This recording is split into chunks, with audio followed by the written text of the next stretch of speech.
नमस्कार, मैं सुप्रिया और आप देख रहे हैं 4 PM। लोकसभा चुनाव को लेकर सियासी हलचल तेज हो गई है और राजनीतिक दलों में जुबानी हमला शुरू हो गया है।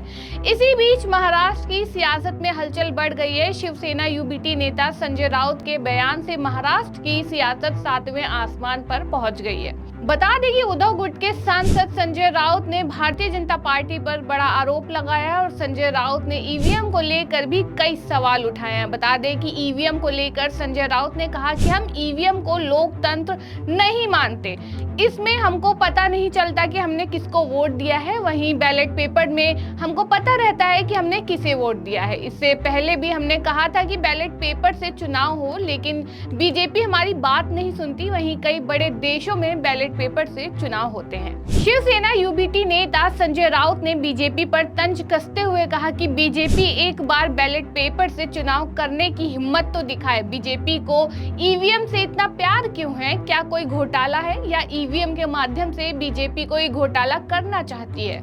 वहीं कुछ महीने पहले भी सांसद राउत ने ईवीएम पर सवाल उठाए थे। बता दें कि पिछले साल मध्य प्रदेश, छत्तीसगढ़ और राजस्थान में हुए विधानसभा चुनाव को लेकर संजय राउत ने बीजेपी पर निशाना साधा था और शिवसेना यूबीटी नेता ने कहा था कि एमपी, छत्तीसगढ़ और राजस्थान में बीजेपी की जीत लोगों के समर्थन को नहीं बल्कि ईवीएम जनादेश को दर्शाती है। बता दें कि सांसद संजय राउत ने कहा कि वे ईवीएम को लोकतंत्र नहीं मानते और उन्होंने बीजेपी को बैलेट पेपर से लोकसभा चुनाव लड़ने की चुनौती भी दी।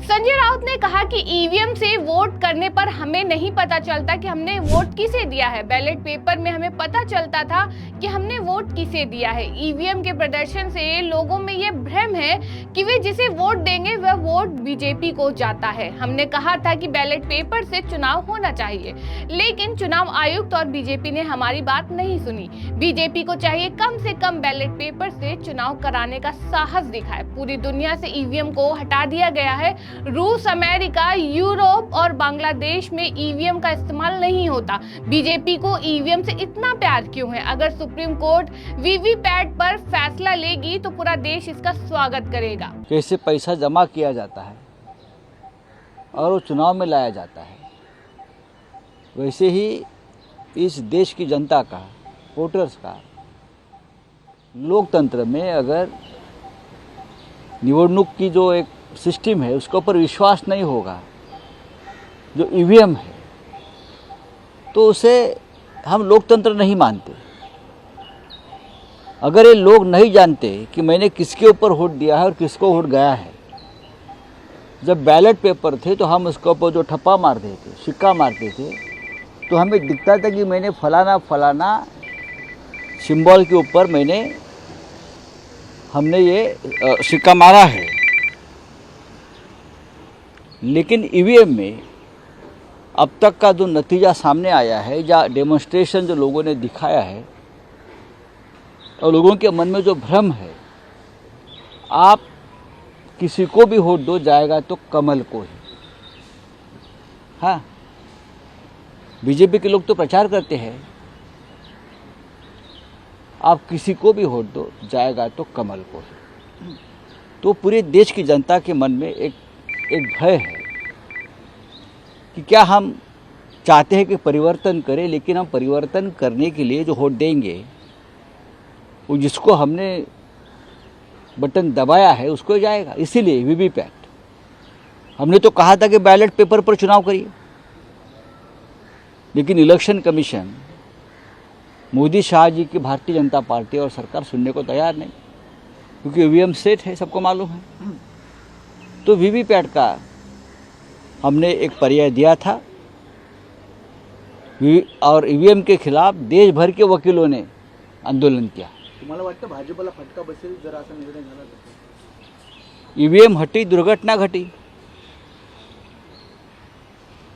हिम्मत तो दिखाए बीजेपी।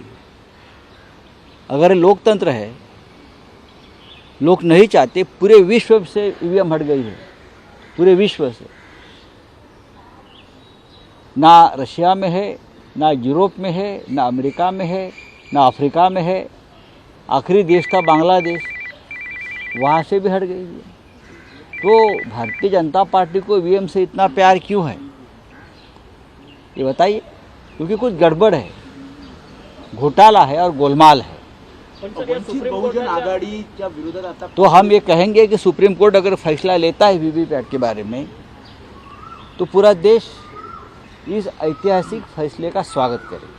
आपको बता दें कि पिछले साल 3 राज्यों में हुए विधानसभा चुनाव में बीजेपी में बड़ी जीत दर्ज की थी, जिसके बाद संजय राउत ने अपने एक बयान में कहा था कि चुनाव परिणाम अप्रत्याशित और आश्चर्यजनक हैं, लेकिन हम लोकतांत्रिक प्रक्रिया का सम्मान करते हैं। जब जनादेश आपकी पार्टी के खिलाफ जाता है तो उसे स्वीकार करना पड़ता है। बहरहाल मध्य प्रदेश के नतीजे हमारे लिए चौंकाने वाले नहीं हैं। 4 में से 3 राज्यों के चुनाव नतीजों को ईवीएम जनादेश के रूप में माना जाना चाहिए और इसे उसी तरह से स्वीकार किया जाना चाहिए।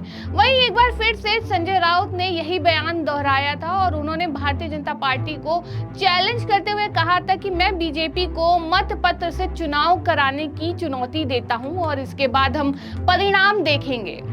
इस खबर में फिलहाल इतना ही। ऐसी ही तमाम खबरों के लिए देखते रहिए 4 PM महाराष्ट्र। धन्यवाद।